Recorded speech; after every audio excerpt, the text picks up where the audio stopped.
নমস্কার, আমি জ্যোতিষ আচার্য শিপারিজাত আবার আপনাদের সামনে আবার একটা নতুন ভিডিও নিয়ে চলে এলাম।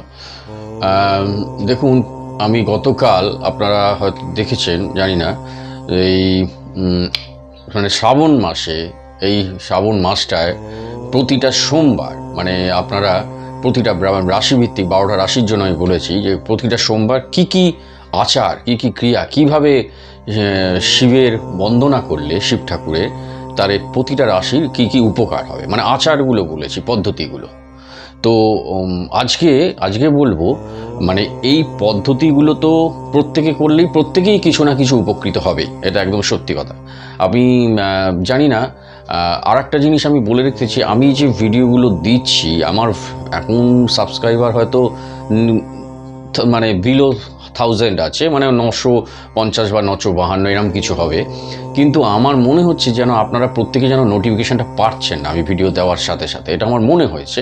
আমি জানি না, মানে আপনারা না ওই সাবস্ক্রাইব করার সাথে সাথে বেল আইকনটাও প্রেস করে রাখবেন, নাহলে যখনই আমি ভিডিও আপলোড করব, আমি যে কোনো গুরুত্বপূর্ণ জিনিস বা তথ্য দেবো সেগুলো আপনাদের সামনে সাথে সাথে নোটিফিকেশান চলে যাবে। মানে ওই বেল আইকন প্রেস না করলে হয়তো অনেক 3-4 দিন পর পেলেন নোটিফিকেশান, সেই নোটিফিকেশানটা সাথে সাথে পেলেন না, এটাই একটা সমস্যা। আমার মনে হচ্ছে যেন যে আমার যারা সাবস্ক্রাইবার করেছে তারা সাথে সাথে আমার ভিডিও আপলোড করার সাথে সাথে নোটিফিকেশান পাচ্ছে না, এটা আমার মনে হচ্ছে ব্যক্তিগতভাবে। যাই হোক, তো কালকে যেটা বলেছিলাম যে শ্রাবণ মাস, মানে গত 11ই জুলাই থেকে যে পড়েছে শ্রাবণ মাস, সেই একটা মাস কি কি 12টা রাশির কি কি আচার আছে আজকে বলবো। এই শ্রাবণ মাসটায় আপনাদের যে 5টা রাশি আমি দেখলাম, মানে অদ্ভুত তাদের জীবনে অগ্রগতি হবে এবং তাদের বিভিন্ন দিক থেকে আর্থিক সমৃদ্ধি, কেরিয়ার, সম্পর্ক, নতুন সম্পর্ক তৈরি হওয়া, এই সবগুলো একটা আছে। সেটা 5টা রাশি বেসেছি 12টা রাশির মধ্যে। সেই 5টা রাশি কারা কারা সেই নিয়ে আজকে আলোচনা করব। দেখুন, প্রথমেই আসবে যে রাশিটি, সেটা হচ্ছে বৃষ রাশি। বৃষ রাশির এই শ্রাবণ মাসটা তারা কিন্তু দুরন্ত চেষ্টা করুন, এবং যে কালকে যে আচার অনুটা বলেছি বৃষ রাশিদের জন্য কীভাবে প্রতিটা সোমবার আপনারা শ্রাবণ মাসে কিভাবে পুজো আর্চা করবেন শিবকে, সেইটাও আমি বলেছি, সেটাও দেখে নেবেন।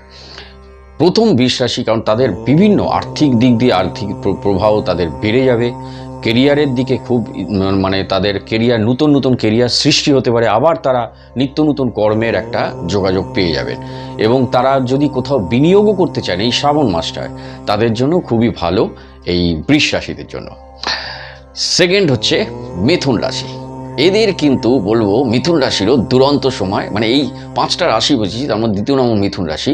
এরা ব্যক্তিগত ও পেশাদার দুটো ক্ষেত্রেই সফল হতে পারে, এবং নতুন সম্পর্ক তৈরি হতে পারে, এবং সেটা একটা উন্নতির সম্পর্ক। ওকে, তো মিথুন রাশিদেরও, কারণ মিথুন রাশির বৃহস্পতি এখন মিথুন রাশিতেই বসে, এবং ন্যাচারালি মিথুন রাশিরাও কিন্তু খুবই ভালো ফল পাবে যখন এই শনি রেট্রোগ্রেড হয়ে আপনার ঢুকে গেছে যখন। তো এরপর থেকেই কিন্তু মিথুন রাশিদেরও এই শ্রাবণ মাসটা খুবই দারুণ, এবং খুব দারুণ চেষ্টা করতে পারে, নতুন লোকের সাথে যোগাযোগ বেড়ে যাবে, সেখান থেকে একটা উন্নতির রাস্তা আমরা দেখতে পাচ্ছি। থার্ড হচ্ছে কন্যা রাশি। দেখুন, কন্যা রাশি হচ্ছে যেহেতু কন্যা রাশি হচ্ছে বুধেরই জাতক, তো ন্যাচারালি বুধ হচ্ছে জানেন তো ঈশ্বরের দূত, এবং ন্যাচারালি এই শ্রাবণ মাসটা বুধ যদি, মানে প্রত্যেকেই আমি যে রাশিগুলো বলছি তারা কিন্তু কালকের ভিডিওটা দেখে নেবেন যে কিভাবে ওই রাশিগুলো পার্টিকুলার আচার অনুষ্ঠানটা করলে প্রতি সোমবার, তাহলে কিন্তু আরও বেশি ফল পাবে, অগ্রগতিটা বেড়ে যাবে। কিভাবে আপনারা এই শ্রাবণ মাসটায় প্রতিটা সোমবার কিভাবে তাদের নেগেটিভ এনার্জিগুলো কাটিয়ে দেবেন, আপনি যদি শিব ঠাকুরকে এভাবে যে আচারগুলো আমি বলেছি আগের কালকে ভিডিওতে, তাহলে ওটা দেখে নেবেন। তো কন্যা রাশির হচ্ছে, আজ বলছি কন্যা রাশি কিন্তু তাদের পেশাদার ক্ষেত্রে, অর্থনৈতিক ক্ষেত্রে, কেরিয়ারের বিভিন্ন দিক খুলে যাবে তাদের এই মাসটা চেষ্টা করলে। তাদের সৃজনশীল চিন্তাভাবনা তাদের কিন্তু আবার নতুন করে শুরু হতে পারে, এটা একদম সত্যি। তারা কিন্তু সৃজনশীলতা, মানে যেসব আর্টিস্ট, মানে ওদের লেখালেখি, এই সব পর্যায়গুলো যদি যারা রাইটার আছে তারা কিন্তু নিত্য নতুন ভাবনা আবার পেয়ে যাবে, নতুন বিষয় নিয়ে আবার একটা নতুন গল্প সৃষ্টি করার। তো মানে যারা লেখক, এবং যারা কন্যা রাশিতে যারা এমনি যারা কেরিয়ার মানে যারা যে যে কাজগুলো করছে, যারা যে যে কাজে যুক্ত আছে, সেই কাজগুলোতে দেখবেন তারা সহযোগিতা পাবেন হঠাৎ এই মাসটায়। এরা একটা সহযোগিতা পাবেন এবং প্রত্যেকের থেকে একটা নিত্য নতুন মানুষের সাথে যোগাযোগ হয়ে দরজা খুলে যাবে কন্যা রাশিদের জন্য। এইবার বলবো, আর এই তিনটে কিন্তু স্পেশাল বেশি ভালো হবে, আমি বলে দিলাম। এটা হচ্ছে বৃষ, মিথুন, কন্যা। আর দুটো আছে, এরাও ভালো, এরাও বিশাল ভালো না, ভালো মানে মাঝামাঝির থেকেও ভালো।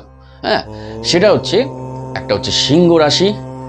এবার হচ্ছে সিংহ রাশি হচ্ছে মানে তাদের কি হচ্ছে, তাদের না নতুন সম্পর্ক তৈরি হতো, মানে যেসব মানে যাদের বিবাহ আটকে ছিল বিবাহ, তারা কিন্তু এই মুহূর্তে আবার নতুন একটা যোগাযোগ পাবে, যেই বৈবাহিক সম্পর্কে তৈরি হয়ে তাদের জীবনে একটা উন্নতি আসতে পারে। সিংহ রাশিরও কিন্তু ক্রিয়েটিভ ফিল্ড মানে পেশাদারি ক্ষেত্রে যারা ক্রিয়েটিভ ফিল্ডে কাজ করছে, তারা কিন্তু সিংহ রাশিরাও এই মাসে খুব গেইন করতে পারে বা নিত্য নতুন যোগাযোগ এসে যেতে পারে। কারণ সিংহ রাশি মানে অ্যাকচুয়ালি কি, সিংহ রাশি যেহেতু তাদের শনি এখন রেট্রোগ্রেড হয়ে আসছে এবং ষষ্ঠ কানেকশন নিচ্ছে রেট্রোগ্রেড হয়ে, এখন সিংহ রাশি মানে অ্যাকচুয়ালি সিংহ রাশি থেকে অষ্টমে হয়ে আছে, কিন্তু সপ্তম কানেক্টেড হচ্ছে। তাই সপ্তম কানেক্টেডের জন্য তাদের কিন্তু বৈবাহিক যোগাযোগগুলো আবার নতুন করে দরজা খুলে যাবে সিংহ রাশি, এবং কর্মক্ষেত্রেও তাদের প্রচুর লাভবান হওয়ার যোগ আছে। সব দিকে চেষ্টাটা কিন্তু করে যেতে হবে। এবং সিংহ রাশির জন্য কি আচার সেটা আগের ভিডিওতে দেখে নেবেন। শেষ রাশিটা হচ্ছে কুম্ভ রাশি। হ্যাঁ, এই কুম্ভ রাশিও কিন্তু অসাধারণ এদের উন্নতির যোগ দেখা যাচ্ছে। কুম্ভ রাশিদের এবং যারা সৃজনশীল ক্রিয়েটিভ ফিল্ডেও কুম্ভ রাশিদের যোগাযোগ, এবং যারা আইটি সেক্টর, টেকনোলজি এবং সফটওয়্যার মানে কম্পিউটার তাদের কিন্তু হঠাৎ একটা প্রোগ্রেস দেখা যাবে। তাদের হয়তো তারা যারা এখানে কাজ করছে সেখানে একটা দেখাচ্ছে তাদের প্রমোশন হয়ে যেতে পারে কুম্ভ রাশিতে। হ্যাঁ, কুম্ভ রাশিদের কিন্তু প্রমোশন হয়ে যেতে পারে। তাই কুম্ভ রাশিরা কিন্তু দুরন্ত এই একটা মাস মানে শ্রাবণ মাসটায় যদি সে আচারগুলো খুব পালন করে, তাদের আরও ভালো হবে। মানে এমনিতে এই 5টা রাশিকে বাছা হয়েছে, একটা হচ্ছে বৃষ, একটা মিথুন, একটা কন্যা, একটা সিংহ, একটা কুম্ভ। এই 5টা রাশি যদি ওই কালকের ভিডিওতে দেখে নেবে যে আচারগুলো যদি আরও করবে, তাহলে আপনাদের এই মানে এই উন্নতির পথটা, প্রগতির পথটা অর্থনৈতিকভাবে, ব্যক্তিগতভাবে, পেশাদারভাবে আরও জোরালো হয়ে যাবে। ঠিক আছে, থ্যাংক ইউ। আবার দেখা হচ্ছে নেক্সট কোনো ভিডিওতে। নমস্কার, সকলে ভালো থাকবেন।